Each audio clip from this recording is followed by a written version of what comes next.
1, 2, 3, 4.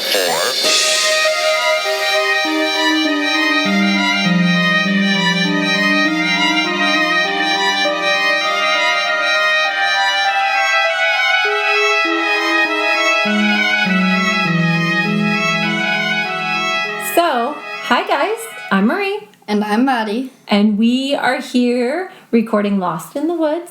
And today we have a very special episode. It is episode number 10. And our first two-parter. Our first two-parter, which is really exciting. I totally hear you though. I have a love-hate relationship with two-parters. You get to the end of the first one and you're like, wait, what? I have to wait a week for this? So we're really sorry about that. But this case is just there's too much. There's too much information. Too much. And we felt like we couldn't give you half of the information without giving you the other half. It really just seemed like it needed to all be done together. Today, we are going to be talking about the Trailside Killer. So this is a serial killer that would terrorize the Bay Area for decades. Okay, guys. So thanks for tuning in. We're excited to bring you this two-parter. It's going to be really fun. Thanks for everybody that listened last week. We are so appreciative of all of our listeners. You guys are amazing. We love your feedback. We love your comments. We love that listeners are giving us recommendations. This case is actually a listener recommendation that we got. So yes, thank you. Yeah, thank you for that. And we're so excited. We did want to give you guys a little heads up on this episode. This case is a lot to hear. Yeah, this is kind of a difficult case.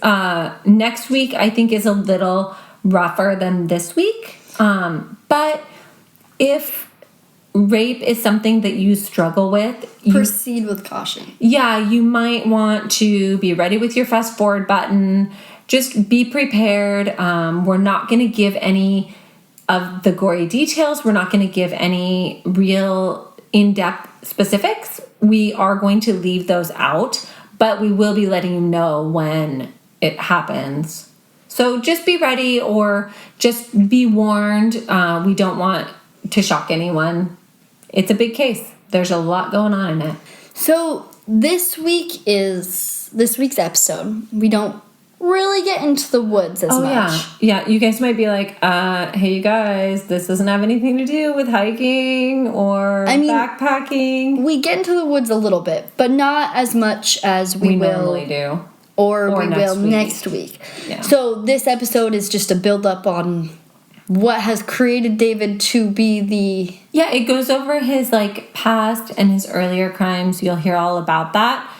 But this killer is called the Trailside Killer. We will get to the woods, but it's mostly going to be next week.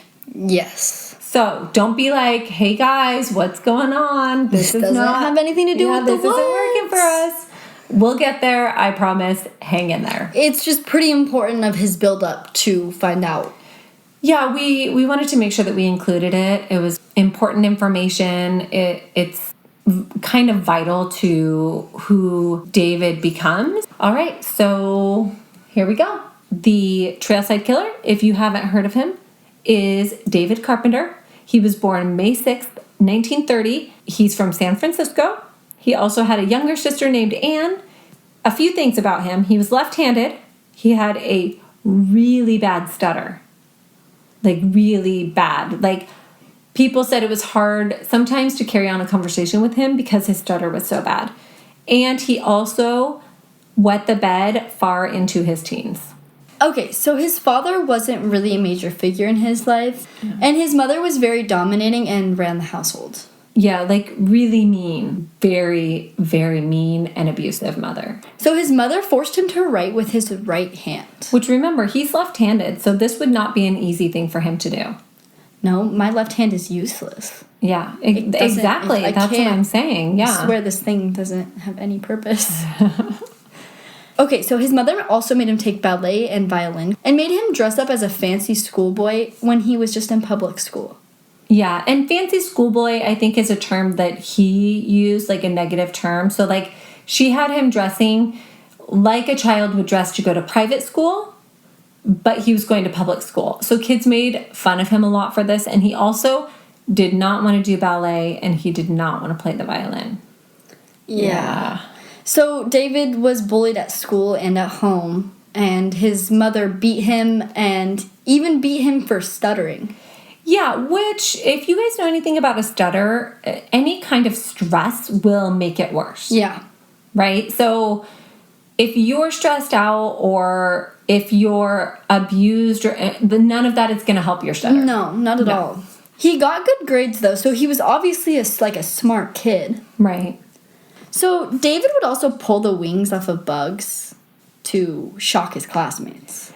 Yeah, and it wasn't just bugs at school. It seems that he had a tendency to torture small animals. He was not nice to animals, which, if you look at his childhood, he's got 2 of the triad already at this situation, right? So for those of you that don't know what the triad is, it's basically 3 things that are linked to a lot of homicidal behavior, serial killers, rapists, things like that. So the triad is basically cruelty to animals, obsession with fire, and bedwetting past a certain age. So if a 2-year-old wets their bed on a regular basis, that would not be grounds for the triad. But further into their adolescence, like an 8-year-old or a teenager, right? So we've got cruelty to animals and we've got bedwetting. We do not have, as far as we know, obsession with fire. And also, this triad theory is heavily disputed by some experts. I don't know, though. A lot of cases I hear about killers or sexually violent predators, they have a lot of these characteristics. Like, I'm sure there are your cases where people don't. Like, I know there are. I don't know their names, but I know that there are some serial killers and some people who do heinous crimes who come from perfectly normal. Right, but that's more rare, though. But that's a lot more rare. Yeah. So, I mean, when we look at nature versus nurture, things like that as well, I mean, there are serial killers that come from really good homes, and there are serial killers that come from really bad homes.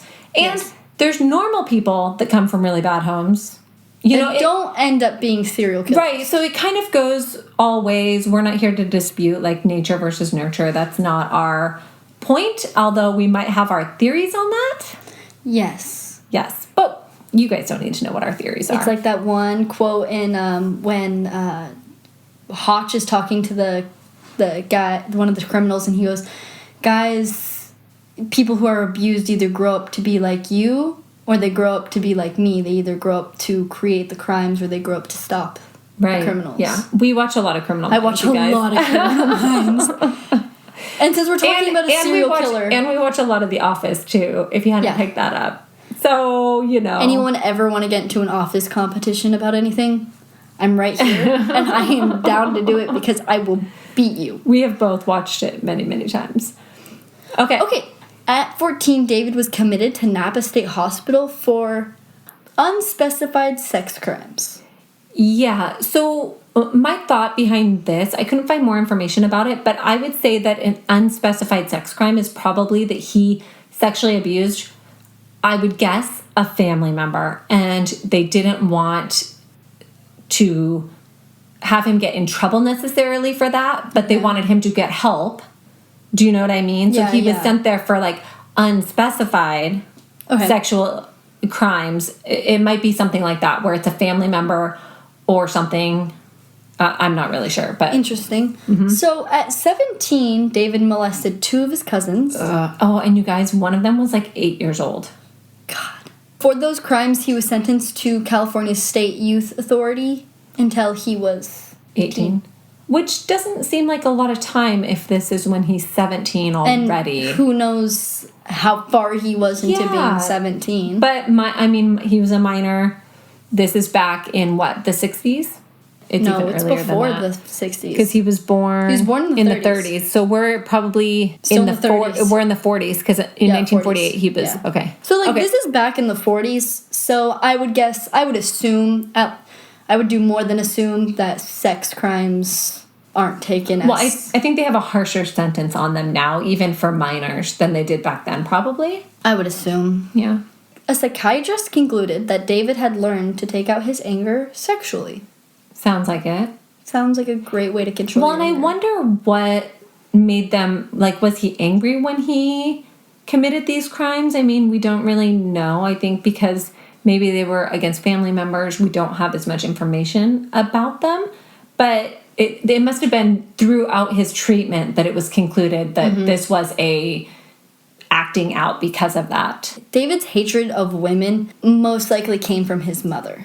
Right. And not a hatred, but not because he hated his mother, but because it was said that his mother hated other women. So I think at a young age, his mother taught him to hate women. Okay. Yeah. Which is kind of a different spin than we normally see. Like, a lot of times it's a learned behavior. Like, they hate their mother so much that they end up hating all women. And he might have hated his mom, but it sounds like his hatred came from It might even be a combination, which might be why his anger's so strong. Could be, yeah, for sure.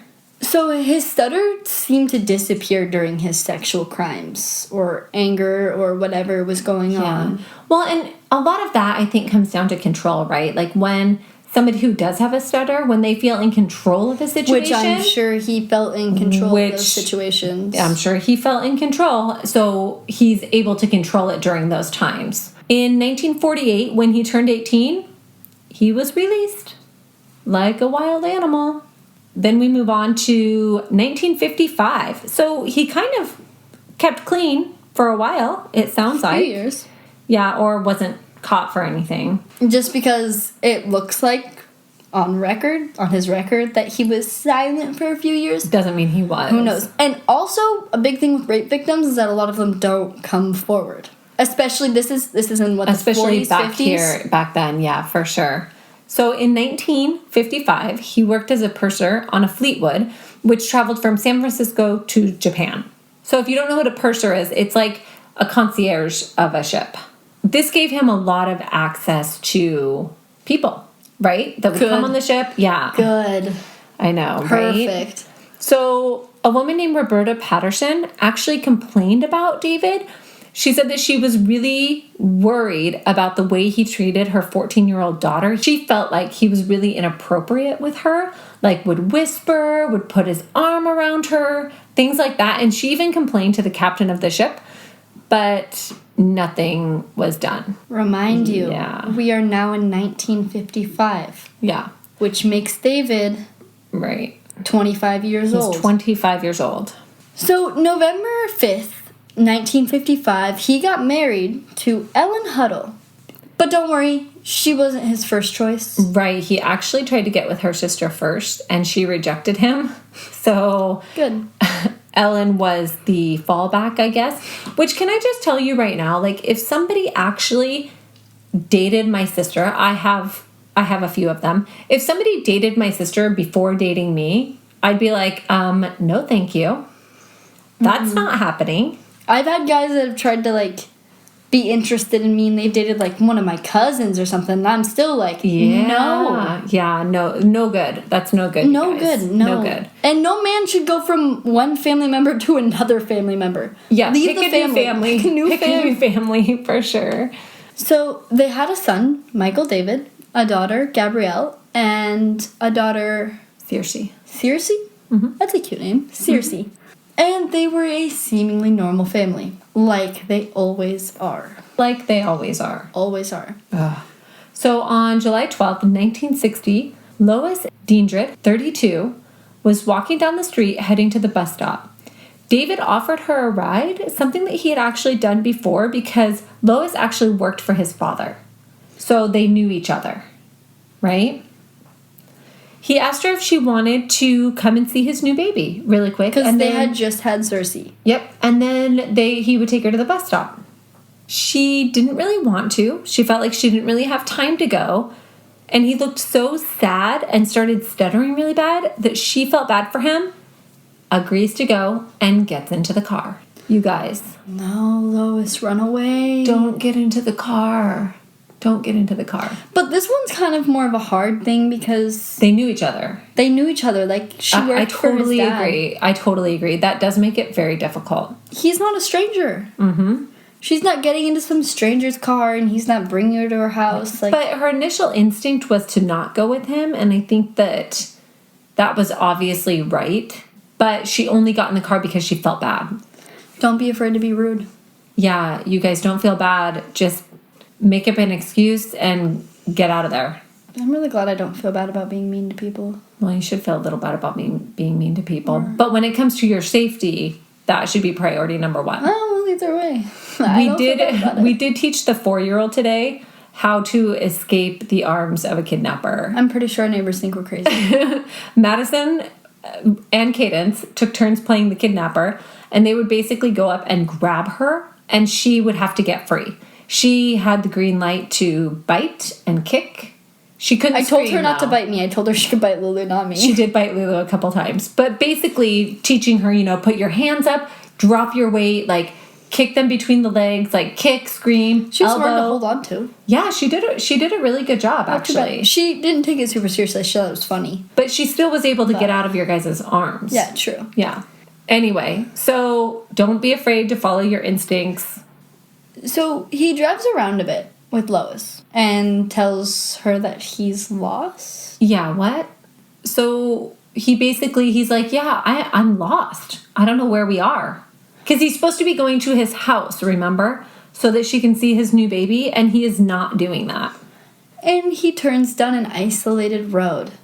Stops the car. She jumps out and makes a run for it. Yeah, because at this point, obviously, like, she's, like, freaked the freak out. Like, she is, like... She knows something's wrong. She knows something's wrong. So the second the car stops, she hits the ground running. So he chases her, ends up catching her, and then drags her back to the car and ties her up. Yeah. Well, or is trying to tie her up. She asks him what he's doing, and she reminds him that they're friends, and he responds with, I have this funny quirk, and it needs to be satisfied. Hell no. Like, What? no. What the hell? I know. Get out of there, Lois. I cannot. Like, can you imagine somebody, like, actually saying something like that to you? No. No. So he's got her about half tied up when he reaches for a hammer under the seat. I am sorry, but there is nothing that terrifies me more than a goddamn hammer. No. Right? Hammers are scary. Hammers are, like, I feel uncomfortable when somebody near me is holding a hammer because I'm like, oh, all they'd have to do is swing that right at my head. And I'm down. And I'm You're down. out cold. That'd be it. And I probably shouldn't be thinking that. But They are terrifying, especially the claw end of the hammer. There are stories where people are attacked with, like, the claw. No, I can't. I've stepped on that, and it hurt real bad. And also, let me just say, any of your quirks should not involve a hammer. Or needing to be satisfied. Like, what is that? No, it should not involve a hammer at all. It's a really weird thing to say. It's a weird thing to say. It is a weird thing. But also during this time, he is not stuttering. She sees the hammer and she does what I would do. She starts flipping out, right? So she starts really struggling. She actually sees a car driving, like, on a nearby road, and she starts fighting. She's kicking, screaming. She's trying to honk the horn. David actually, at this point, pulls out a knife. The second scariest thing, right? A knife. We've got a hammer and then we've got a knife. I don't know. So he pulls out a knife, and this is where she does something that I find crazy. As he's coming at her with the knife in an effort to protect herself, she actually grabs the blade. And I've heard about this in a couple cases, right? Like that's apparently your... Well, because it's so against your normal instincts to grab something sharp like that, but your fear is overriding that instinct. So everything in our bodies tells us not to grab the blade of a knife, right? Like, that's something that our mind is like, we cannot do that. Do not do that. But when you're so scared, it overrides it. That's why people, when they have defense wounds, their hands are cut up and stabbed up, because that's your trying to your protect reaction yourself, is to grab the blade. So when grabbing the blade, she slices the tendons on her 4th and 5th finger. Hold on. What's the 4th and 5th finger? If I had to guess, I would think that your thumb would be finger 1 and 2. And I was thinking 1, 2, 3, 4, 5. But why wouldn't it be left to right? I don't know. That's just the way that it is. Wait. Because I would do it this way. Oh. 1, 2, 3, 4, 5. Okay, I was I don't looking at know. like the palm of my hand, but now I'm looking at. But then if you look at your right hand, then it's the opposite way no matter What what. is the fourth and fifth finger? I still think it's pinky and ring finger. It might be. I feel like your thumb would be counted as your first Okay, finger. so which is your ring finger and your little finger? Boom. Nice job. Okay. I feel like the most important finger, which is Would your be thumb, one. Yeah. I guess. Okay. So the fourth and fifth finger would be your ring finger and your pinky. So I guess they're like the least important fingers. I think I may be able to live without them. I'd feel like a claw machine without my. I'd feel like a claw machine too. But you're right. It would be easiest to live without those two fingers. Like you just. Anyway. So Sorry, the name is stuck in my head. So she slices the tendons of her fourth and fifth finger, like really bad. She manages, though, to tumble out of the car. The moment her feet hit the ground, she takes off running, and David chases her. Again. And he's chasing her with the hammer. Why is he going back and forth from the hammer to the knife, by the way? Like, pick your weapon, dude. And another question, I'm just saying. Just why didn't he just knock her out when she was Well, I think when he was trying to tie her up, she was struggling, and that's why he was pulling out the hammer, was to try to knock her out so that he could tie her up the rest of the way. Yeah. Yeah. Okay. I don't know. She's a fighter, though. So as he catches her, he's swinging the hammer at her, and he's striking her over and over in the head. I can't. The entire time this is happening, including when she's almost unconscious, she is still screaming. Dang. Good job. That's incredible. Meanwhile, Okay, so Wayne Hicks, a military police officer, was driving on a nearby road when he heard her screaming. He slams on his brakes and ran towards the screams. good job. Great job. I mean, I feel like that's what I would expect from a military police officer. Well, yeah. Or I would hope. Any police officer. Yeah. I would hope for sure. that's what. I would hope that was. And what a confusing scene to come up on, too. Yeah. So David struck him with the hammer, Yep. but then Hicks pulls out a gun. Gun beats hammer. Right? I think those are Is those are that- the rules. Wait, is it like knife, hammer, gun? Like, Knife, hammer, gun. I'd say that's a good triad. No rock, paper, scissors anymore. It's knife, hammer, gun. Okay, so Hicks pulls out his gun. David drops his hammer. So then Wayne takes him back to the police car and radios for help. Then David pulls out a small gas-powered gun that looks like a fountain pen. Yeah, you guys, what the heck? Is this a real thing? Can we please find a picture and post this? I will try to find a Instagram? picture of Because this. I want to know what a gas-powered gun looks like. It looks like a fountain pen, apparently. I don't know. It's so bizarre. How does it... And it shoots a .38 caliber bullet. It's crazy. Anyway. Okay, so he did shoot this .38 caliber bullet at Wayne. And keep in mind, he's really close to Wayne at this point. Like, he's close to him. He's shooting him point blank in the face. With his fountain pen gas-powered But he gun. misses. He did burn his face, though. Yeah, so he burned the side of Wayne's face. But still missed. Yeah, so David takes off running. Wayne pulls out his gun again. Yeah. Gun, beats hammer and knife. Gun beats hammer, knife. The first shot that he fires at David misses him, but the second two hit him. He gets one in the abdomen and one in the leg. Good job, Wayne. So at this point, an ambulance shows up, and police actually try to put Lois and David in the same ambulance. What? Like, no thank you. What are you even thinking? Please don't put me in Let an David ambulance. bleed on the ground while you take Lois to the hospital and go back for him. Actually, if anyone has a time machine, I don't know, maybe go back. Don't take him to the hospital. I don't know. But they try to put both of them in the ambulance together, and she freaks out. So they get Naturally. they get another car there. Her skull was actually broken in 2 places. Ugh. She actually had to get like metal plates in her head. An interesting fact, which I was so confused when I kept pulling up articles about the Real Housewives. I don't watch the show, but somebody on the show named Rena. Have you ever seen the show? I have seen very, very small parts. So there's somebody on the show named Rena. Okay. And Lois is actually her mom. Crazy. Yeah, like in real life. So this happened a couple years before Rena was born. Then I guess Rena from The Real Housewives, her mother's a real badass. Yeah. We don't watch the show, but you know, I'm sure someone does. I'm sure somebody out there does. Someone tell us that this is a cool fact. we think it's. I think it's cool. I think it's cool. I mean, I don't know. Oh, also, Lois lost her sense of smell after this attack. Isn't that interesting? Probably the part of the brain that got injured. Oh, I'm sure. I would assume. I'm sure. So when her mother actually told her what had happened finally, when she was a little older, it was to explain the plates in her head and why she had no sense of smell. Crazy. I know. Oh, yeah. Oh, don't worry, guys. David also recovered. David recovers, too. We are super happy about that. Super thrilled. Ugh. So on October 26th, hey, that's a month after my birthday. Exactly.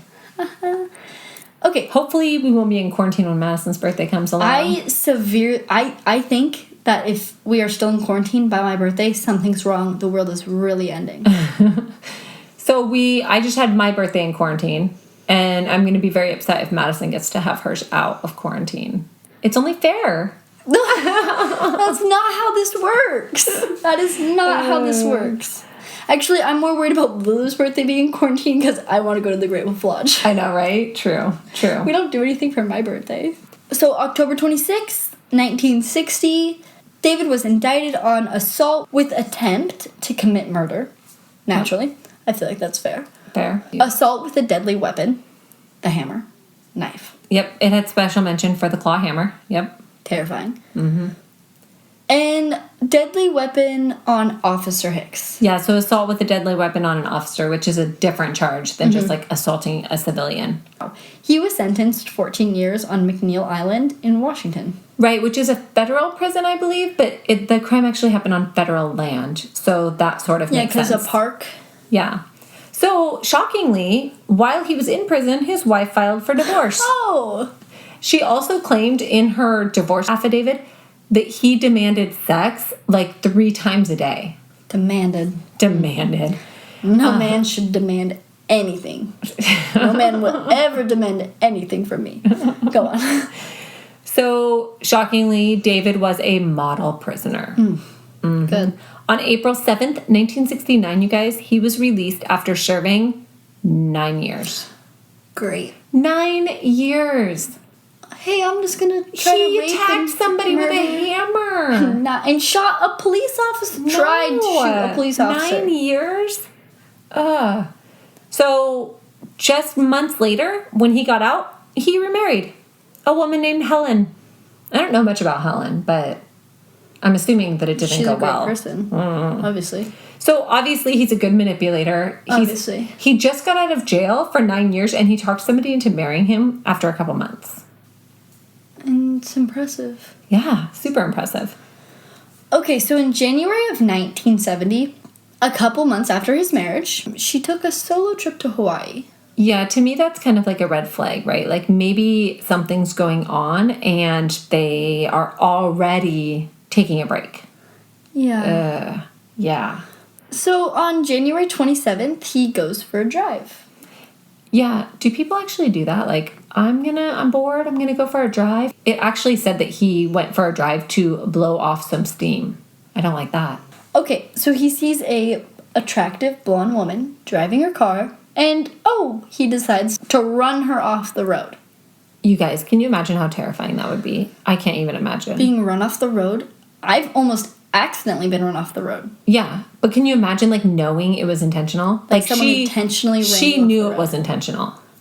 Terrifying. It's scary enough, like, someone accidentally running you off the road. Like, that's scary enough. No, I've been rear-ended before and was, like, scared to get out of my car because I thought maybe they did it on purpose. Oh, if I am completely honest, if I get hit and I see a man get out of his car and it's dark outside and there's no one else around, I might not get out of my car. I might roll down my window and be like, out of all respect to you, I don't know who you are, and I'm not going to get out of my car. I'm sorry. But I'm too much of a paranoid person. Well, she didn't do that. She didn't stay in her car. No, but being run off the road. I'm talking like if someone rear ends me. Yeah. That's a different story, probably. Mm-hmm. But she makes eye contact with him and jumps out of her car and starts running. Right, which is a crazy thing to do. Like, somebody's just run you off the road, you get one look at them and you're like, hell no. She jumps out of her car and runs, not just runs, but runs into the woods, you guys. Yeah. I'm thinking that she saw, because remember the last time we heard he attacked, he stopped stuttering. So I'm thinking that maybe he changes, like something. He changes, he changes. So maybe whatever he has that look in his eyes, or whatever she saw, she was like, I'm out. Nope. Yeah. Okay, so when she doesn't come back for an hour, he leaves. So he waited there for over an hour, though, you guys, waiting for her to come back. Like, is she just hiding in the woods? Like, I would imagine. Oh my gosh, it was probably cold out too. It's in January, so yeah. Right. So, a little bit later that night, Cheryl Lynn Smith was driving around. So it's about 10:30 at this time when a vehicle smashes into the back of her car. I've officially made up my mind. What? If there's no reasonable reason someone should hit my car, I'm not getting out. Yeah. I'm going to lock myself in my car. Yeah. And I'm going to stay there until the police show up. That's probably a good call. Because, nope. Yeah. I'm not dying. So Cheryl takes the opposite approach as the first woman. She gets out of her car and starts yelling at him. Basically like, what the heck are you doing? Why did you hit my car? He gets out of his car and he has a knife under his jacket, which she doesn't notice. And when she turns her back on him... Coward. Do not turn your back. When she turns her back on him to assess the damage of her car, he grabs her and says, I want to rape you and I will kill you if you don't come with me. Oh, no. At this point, he starts dragging her up the hillside at the edge of the highway. She loses her shoes and one of them tumbles down the hill and lands by her car. He is tearing at her clothing as he's dragging her to the top. At the top, he removes her remaining clothes. She tries to escape. He lunges at her with a knife in his hand, which, you guys, now she's naked and he's lunging at her with a knife. I literally can't. He stabs her in the arm and leg multiple times, partially severing some of the muscles in her right arm and severely injuring her left hand. She said that all of a sudden, he changes. Did he rape her? No. Does he have some sort of multiple... No, I mean... personalities? This is the first... I'm not really sure. Like, the last... If you think about the last attack, right? Like, adrenaline, hammer, knife, blood. It kind of sounds similar, right? Like, he's dragging her. There's a knife involved. So I don't know what caused this change in him. Maybe it was the actual act of stabbing at her. Because if you remember, the last victim, she grabbed the knife. So she was cut. So if it had to do something with blood or something. Yeah, I don't think it was the blood. Maybe it was the actual act of it. Because the actual act of stabbing. He seemed to want to hurt her with the hammer, not with the knife. So I'm not sure. I feel like that could have something to do with it. So at this point, he drapes his coat around her and starts leading her back down the hill to the cars. He offers to follow her home and bandage up her wounds if she agrees to not call the police. Good, that makes everything better. I'd be like, yeah, nope, you got a deal. I'm not going to call the police. That sounds great. Yeah, sure. I'll get in my car, you get in your car. Exactly. She politely declines and manages to get into her car and take off. Keep in mind that at this point, she is naked and wearing his coat. And bleeding. How surreal would this be? She looks up and sees that his car is driving behind her. So she pulls into a well-lit hotel parking lot, and he luckily does not follow her. She was able to give the police his license plate. Good job. Yay. She got his license plate. Yay. So David goes home and packs his bags. Right. I mean, you need a bag, right? If you're gonna... if you're gonna flee, maybe just leave. Is your bag that important? Do you own anything important enough to go to prison? Do you need an extra pair of jeans? I don't know. So the police arrive at his home while he's still there. But while they're banging on the front door, he slips out the back door. So you guys, why did they not send one police officer to the back of the house? To the back door. You never knock on the door until somebody's at the back. No. No. I've watched enough Criminal Minds to know this. They always send someone to the back. Carpenter hitches a ride and asks to be dropped off in the woods of Santa Cruz. Yeah, that's not weird, right? Like, hey, will you give me a ride to the woods? Like, just drop me off in the middle of the woods. Yeah, super weird. Don't pick up hitchhikers, you guys. So the next day, Wilma Josie... We think it's Wilma Josie. I think it's Sorry Wilma if Josie. it's not. I'm not entirely it's sure. It's kind of a weird one. She comes home with her 2 children to find her husband sitting in a chair with his robe on, holding a shotgun. Or so she thought. It was not her husband. No, it's not her husband. Sorry for the language. He declared, in quotes, that bitch last night got excited and there was blood all over the place. Which, that's such a weird thing. He must have gone in there to try to clean up or find something to steal or whatever, and then just been, like, thinking about it. And then when she came home, like, he felt the need to say that. It's very strange and very weird, which makes me think about, like, what kind of fantasy is he playing out? I don't know, yeah. Because I still have not quite figured it out. We have not figured out what his goal is. What does he want to do with these women? Exactly. I think he just wants to dominate them. I think that's his end goal. And I think he's trying to figure out what that looks like. And I think he hasn't quite found that yet. That might be it. At this point, anyway. So if you haven't figured it out already, David Carpenter is the one sitting in the chair. Mm-hmm.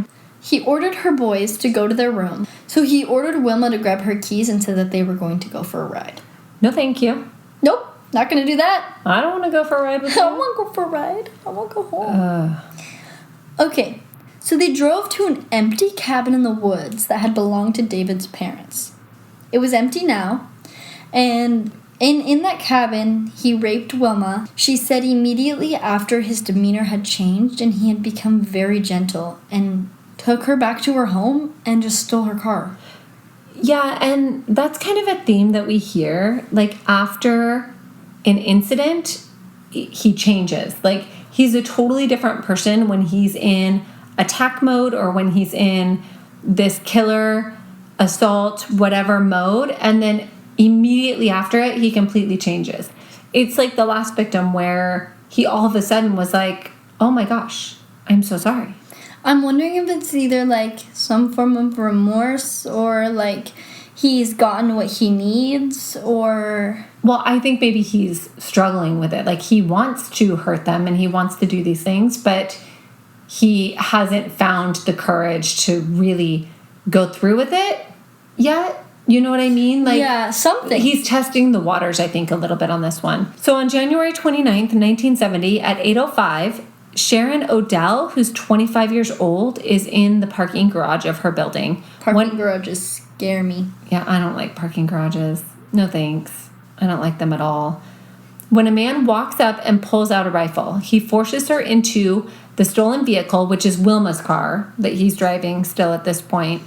He ties her up while he is trying to change the license plate on the 2 cars. So he's trying to switch the license plate over to the other car. Sharon makes a break for it and actually gets away. So instead, he steals Sharon's car. He leaves behind Wilma's car and switches to Sharon's. He also leaves behind a bag that has a bloody flashlight in it, a bloody hunting knife, and electrical cord with a slip knot tied in the end. Which, lovely. That's like a noose, like a slit. Like you don't wait. You don't carry these things? I do not carry these things in my vehicle. Although my vehicle can be a little messy sometimes. Nothing like Madison's, though. Oh my God, I just had to drop my car off at Les Schwab. It was so dirty. I was embarrassed for her because her car was so dirty. Not only, though, did I have to go pick up my car from Les Schwab after blowing out tires, to have a bunch of young men drive into my car. Not only that, but they couldn't get my car started at Les Schwab. So Madison's key fob hasn't worked for a while, and so she uses, like, the factory key, and she puts the key fob next to it to start it so the anti-theft doesn't click in. And they actually killed her car while trying to get it started. Because if you don't actually start it, the anti-theft keeps going, which means it kills does my this battery. Clicking thing. Yeah, so then I had to jumpstart her car. We were a hot mess, and her car was a disaster. And I had to stay there for longer than I wanted to while my mom jumped my car at Les Schwab. It was a day. It was a day. But anyway, I do not keep these types of supplies in my car. I'm sure you could find something like that in my car. But honestly, like, I'm totally kidding. I'd rather that be found in my car than what was in your car. Like, I'd rather go to Les Schwab with a bloody flashlight, a bloody hunting knife, and electrical cord with a slip knot tied in the end than roll in anywhere with the disaster that is your vehicle. Hey, I'm just saying. I literally looked like I was living in my car. I had like a sleeping bag in the back of my car. She could have been homeless, you guys. Blankets. She could have been homeless. Maybe they just thought I was homeless. No, and it smelled bad too. You're immune to it. So gross. No, I know it stinks. Anyway, moving on. So he left those items behind. Okay, so then he lays low for a while. So on Tuesday, February 3rd at 11:05. It's a very exact time. How do they know it's exactly 11:05? Maybe the cleaning lady looked exactly at her watch when he knocked on the door. Maybe. Maybe she knew it was 11:05 because she was waiting for someone to come home. I don't know. So a cleaning woman named Lucille Davis hears a knock on the back door of her employer's home. She figures it's her employer, like, I would assume. coming home, yeah. Yeah. So she opens the door and is met with a long-barreled pistol pointed at her face. And he forces himself into the home and ties her to the bed and steals $3 and takes her car. No, I'm assuming he only steals $3 because that is all that's available to him at this house, but this is crazy. And I will also say I find it very strange that he chose not to rape this woman. She must have not fit into his type or what he was looking for, because it sounds like he had opportunity and he chose not to take it. He just stole her car. So 25 minutes later, a housewife named Barbara hears a knock at her back door. She opens it. Why is everyone opening the back door? Yeah, you guys, don't open your doors. Doesn't the back door not have a window? Are you not looking? I feel like I always look through a window before I open a door, though. Yeah, a lot of times I just don't open the door. Is that just me being paranoid?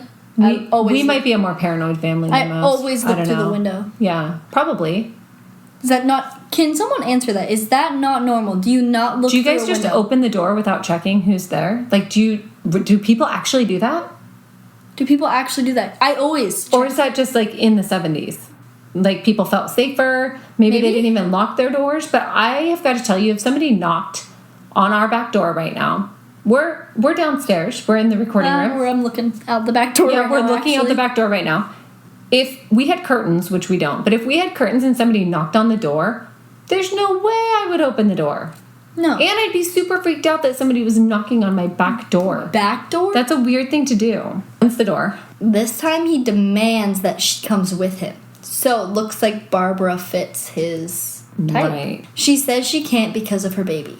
And he tells her to bring the baby. You guys, no. And this is like an infant baby. Like, this is a young... Yeah, I think he's like a year and a half or something. Like a young baby. Yeah, he's a baby. There's no way. I would insist that my baby stay there. Like, take me with you. I would leave the baby and hope for the best, because I would feel like the baby would be safer there, being found there by somebody, than being with me, with a crazy person. I also feel like that if someone, like, said, come with me, I wouldn't be like, oh my god, I have a baby upstairs.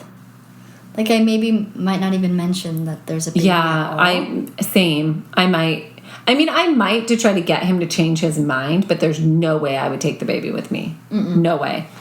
So David actually holds the infant on his lap while forcing Barbara to drive to a place called Sheep Ranch.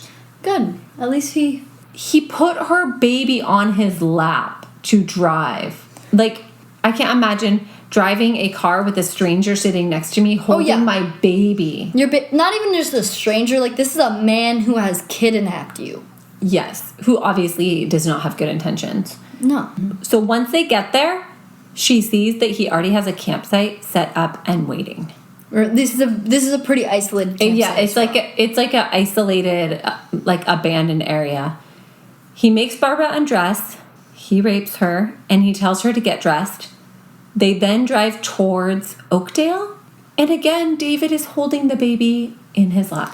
Oh my god, I can't even imagine. I cannot imagine. However, the way that she did handle this situation, I mean, it happens to work out well for her, but I don't know if that's because of how she handles the situation or if it's because he just hasn't ramped himself up to the point of murder yet at this point. But I do think that there might be something too. Like, it sounds like she is very calm. She does not fight him. Mm-hmm. She does not challenge him. And maybe he feels like he has complete control over her, and maybe that's why. Yeah. Barbara would later remark on how, once again, different he seemed after the rape. Like, kind almost. Yeah, she even said that he was especially gentle with her baby. Which is just crazy to me. Someone who can hold that much violence and, like... Psychopath. Okay, so Barbara let him out on the side of the road in Oakdale. He hitched a ride to the Greyhound bus depot in Modesto. Deputies were already on the lookout for him and spotted him the second he arrived at the bus depot. So for reference, if you are a criminal, the police are probably looking at the bus depot. Especially when you have no car. Yeah, the train station, right? I mean, they're going to be looking at these places. The airport. I mean, come on, you guys. Just not very... So at 8:30 p.m., David's arrested. When arrested, he said that he was most afraid of getting raped in jail. I find that a little ironic, that he chose to be a rapist, and yet that's what he's most scared of in jail. Really? Yeah. Wow. That's rough. Sorry, David. Sorry, David. That sucks. Okay, so before David even gets to trial, he masterminds a 5-person escape from jail. On a Monday in April, they cut through their cell bars. How? What? With what? How did they cut through their cell bars? I don't know. Is this a wood prison? Like, I don't understand. Maybe they had a saw and they just even saw metal, I guess. I don't even know. Okay, so they cut through their cell bars. How? We do not know. They escaped through a skylight. What kind of prison has a skylight? Clearly, I don't know. Well, this is like I don't know. Small town, I don't know. So they hop a fence and disappear into the woods. He's obviously not the Zodiac Killer. He was at one point looked at for being the Zodiac Killer. But he was ruled out. He was ruled out, not him. That rumor's out there a little bit. Probably because David started it himself. I'm not really sure. But he was not the Zodiac Killer. The Zodiac Killer actually started killing in 1968 when David was in jail. He didn't get out until 1969. So yeah. Riddle me that one. Did you have someone start your killing for you, David? Yeah. Nice try, David.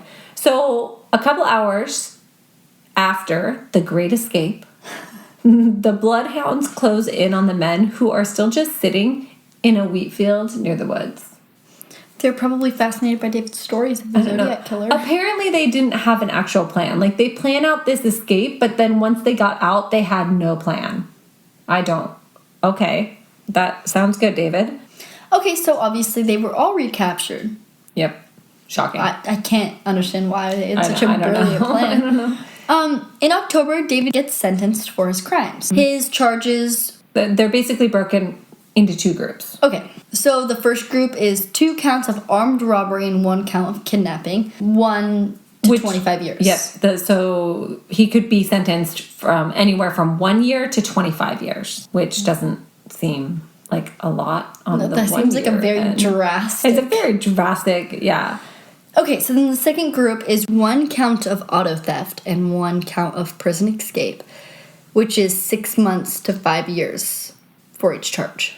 Yep.